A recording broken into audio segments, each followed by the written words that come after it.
건축가들이 집을 지으려고 할 때 반드시 확인하는 게 뭐냐면 기초석입니다.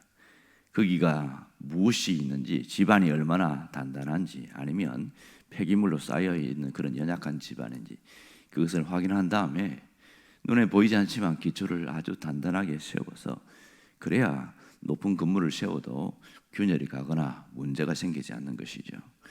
특별히 우리의 인생도 튼튼한 기초 위에 세워야 인생 자체가 흔들리거나 균열이 가지 않습니다.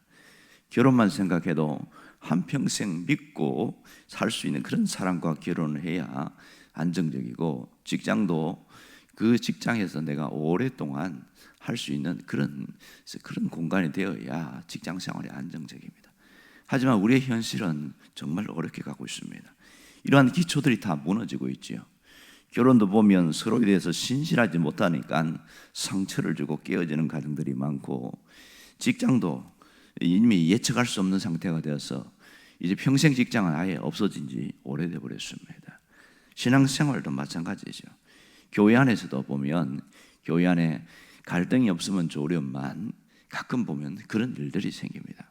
갈등과 또 아픔이 있는데, 그것 때문에 서로가 10년, 20년 함께 신앙생활했던 사람이 비난을 하게 되어지고 비판하면서 교회의 기초가 흔들리는 그런 경우가 있습니다. 오늘 이 본문은 그러한 것에 대한 처방책을 사도 요한이 말하고 있습니다. 그러니까 이 본문은 요한일서 전체의 마무리 부분이라고 할 수 있겠지요.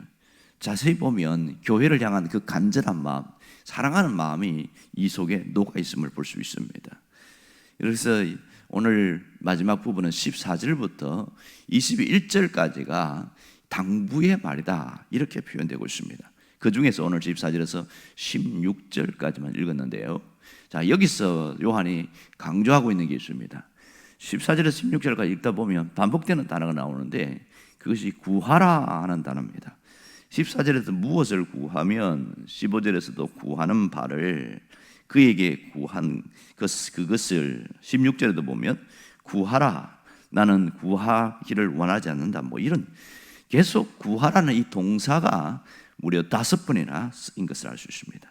자, 구한다는 말은 요구한다는 말이고 기도한다는 말이죠.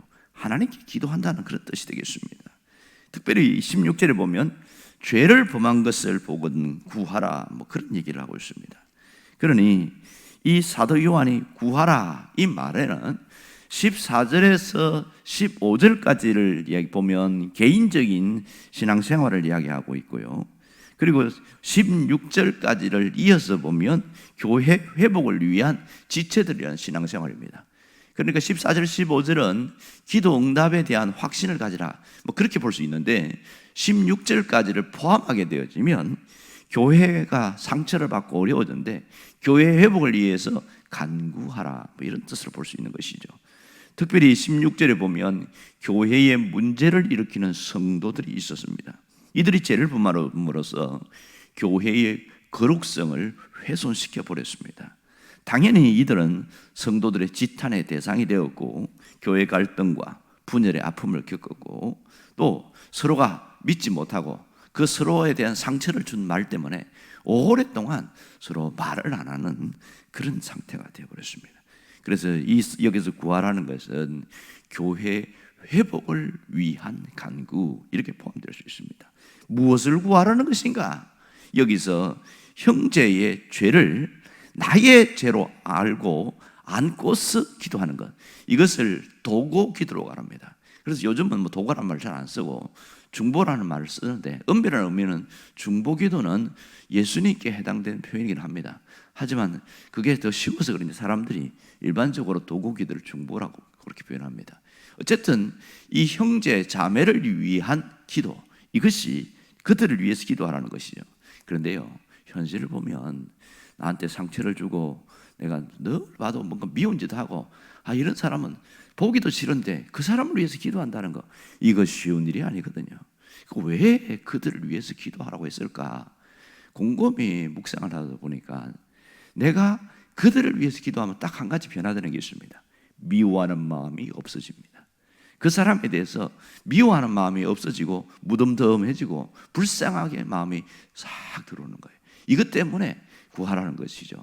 1차적으로는 저 상대방을 위해서도 맞고요. 또 하나는 내가 그 사람에 대한 미워하는 마음이 없어지고, 하나님 안 미워하게 해주세요, 그렇게 기도해갖고는 안 없어진다는 거예요. 그들을 위해서 기도할 때 그것이 사라진다, 그런 얘기를 하고 있습니다. 또 그렇게 기도하게 되어질 때에 하나님이 교회를 회복시키겠다, 그 얘기를 하고 있습니다. 범죄자들을 위하여 그에게 생명을 주시리라. 16절에 보면 그 얘기하고 있거든요. 이것은 뭐냐면 교회 안에서 문제를 일으켰는데 내가 크게 잘못 생각했다고, 그리고 회개하고 거기 교회에 남아있는 사람들이 있어요. 그들을 범죄자라고 표현하거든요. 그들을 위하여 기도할 때에 하나님이 다시 회복시키겠다, 그 뜻입니다. 그리고 세 번째는 교회를 무너뜨리는 자들이 있었어요. 무너뜨리고 떠나간 자들, 그들을 위해서는 구하지 말라, 이렇게 이야기하고 있습니다. 그들은 내가 기도해야 될 대상이 아니다, 이렇게 엄격하게 정리를 해놨습니다. 사도 요한은 교회가 더 흔들리고 무너지지 않기를 원하는 것이죠. 그런 거 보면 지금 2000년이 지난 이후에 우리가 보는 교회만 불안정하고 문제가 있는 것이 아니고 초대 교회도 상당히 이 균열과 갈등과 서로 아픔과 상처를 주는 그런 일들이 많이 있었다는 것을 볼 수 있습니다. 이 교회 자체는 주님이 세우셨지만 교회 안에 있는 모든 성도들은 다 불완전한 사람들이잖아요. 온전히 예수를 믿긴 했지만 성숙하지 못한 부분이 많고, 또 그 속에 자신들이 갖고 있는 상처들 그런 것들 때문에 늘 그것이 툭툭 튀어나와서 상대방을 아픔을 주고 고통을 주는 그런 경우들이 있었습니다. 근데 그런 경우들이 있었기에 이 말씀을 전하는 것으로 봅니다. 자, 여기서 가장 중요한 것은 구하라고 있는 핵심이 뭐냐면 내가 구할 때에 나도 살고 너도 살고 우리 모두가 살 길이다, 이 얘기를 하고 있습니다. 모두가 사는 길. 그래서 그냥 해도 되고 안 해도 되고 이렇게 생각하지 말고 이것은 적극적으로 해라. 그럴 때에 하나님이 교회를 회복시킨다, 그 얘기를 하고 있는 것이죠. 여러분, 우리는 허물과 실수가 있습니다. 그러나 내 가족의 허물과 실수에 대해서는 막 비판하고 판단하고 정죄하고 그렇게 계속하지 않습니다. 속이 상했기는 했지만 그러나 품어주잖아요. 그래서 교회 안에도 이런 영적인 원리로 보라는 것이죠. 주님이 머리고 우리가 지체가 되니까 그 지체의 허물과 그것을, 그 약점을 보거든 그냥 가족으로 생각하고 받아주고 이해하고 용납하는 것, 이것이 중요하다, 그 얘기를 하고 있는 겁니다. 놀라운 것은 그러다 보면 내가 기도하고 잊어버렸는데 하나님은 잊은 것도 기억하고 계신다, 이렇게 이야기합니다. 하나님이 적당한 시간, 적당한 방법으로 하나님이 회복시킨데 어느 날부터 좋아지기 시작하더라, 그렇게 얘기를 하고 있습니다. 오늘 우리가 무엇을 구해야 되는가? 1차적으로는 교회 회복을 위하여 기도해야 됩니다. 그리고 그 안에 있는 성도들을 위해서 기도하는 것이 대단히 중요합니다. 그럴 때 하나님은 나의 기도를 들으시고 하나님이 회복시킨다, 그 얘기를 하고 있습니다. 또 하나는 가정 안에서 회복되어야 할 자들을 위하여 구하라, 이걸 얘기하고 있습니다. 우리가 구원받은 것은 명목상 그리스도를 살게 하기 위한 것이 아닙니다.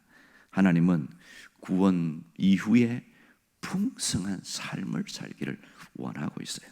하지만 이것이 서로가 갈등이 있고 상처가 있고 아픔이 있으면 이 풍성한 삶은 오히려 더 어려워지는 경우가 있습니다. 어떤 성도가 아마 이분은 교회를 좀 오래 다닌 것 같은데 고민을 가지고 목사님께 상담을 요청했어요. 왜 그러세요? 뭐 때문에 그러세요? 저희 아들 때문에 그렇습니다.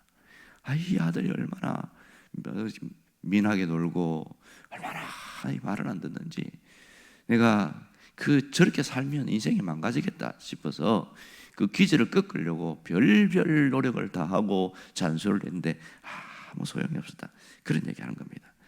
아들이 말을 안 듣는 거예요. 철자 청개구리 스타일이야. 이거 해라 하면 저거 하고, 가라 그러면 안 오고 안 가고, 가지 마라 그러면 반드시 가고, 이런 자세로 사니까 너무 힘들다는 거예요. 당연히 교회 가자 그러면 안 가는 거죠. 그러니 어떻게 해야 됩니까? 이렇게 묻는 거예요. 상당히 깊은 고민이기도 하고 큰 문제이기도 하죠. 그럴 때 목사님이 혹시 이 아들을 위해서 마음에 품고 기도를 많이 해봤습니까? 이렇게 물었어요. 가만히 생각해 보니까 그 속에 아들을 미워하는 마음 때문에 걱정과 근심은 했지 기도는 안 했대요. 제가 기도를 안 한 것 같아요. 그래서 목사님이 이렇게 했어요. 먼저 그 아들을 품고 기도하셔야 됩니다.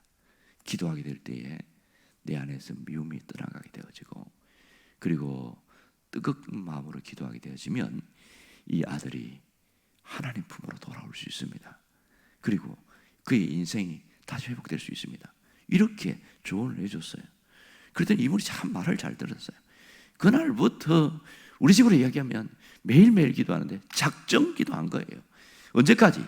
아들이 변화될 때까지 기약이 없는 기도를 한 거예요. 매일매일 시간을 정해놓고 기도하고 또 기도하고, 한 달이 두 달이 석 달이 지나도 변화는 없었어요.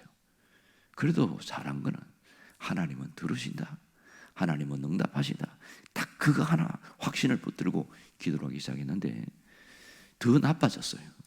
황당하지 않습니까? 이 아들이 집에 있다가 집을 나가버렸어요. 어디 있는지도 몰라.